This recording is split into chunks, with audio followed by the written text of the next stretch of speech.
I've had a front row seat on my mother's life for more than 5 decades. I've seen her own transformation across the years, from being a person that was overly concerned probably with her children's success at school and in other spheres of life, to being somewhat prone to anxiety, to becoming a person, thanks to her relationship with God, who developed a truly mellow soul, an eternal perspective, a joyous luminosity.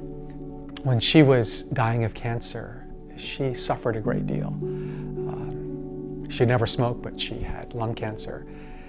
And she lost a bunch of weight. She had weighed a little over 100 pounds, dropped to about 70 pounds. So we could see her bones through her sagging skin. She was retching at times.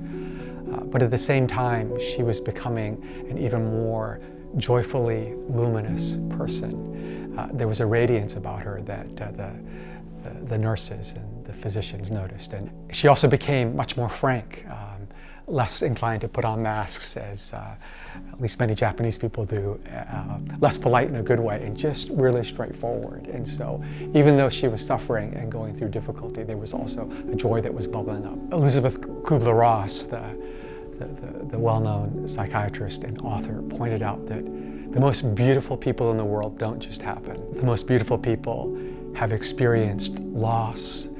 They've known suffering, they've known struggle, they've known defeat. The most beautiful people in the world don't just happen. The struggle can either cause us to become very self-absorbed and inwardly focused, or struggle and pain can cause us to turn our eyes toward the Lord. And in our suffering, we don't necessarily need to will ourselves to grow, but if we can turn our attention and receive the loving gaze of Jesus toward us, we will become like him, a person of love, a person of compassion, a person of wisdom, a person of depth, a person of beauty.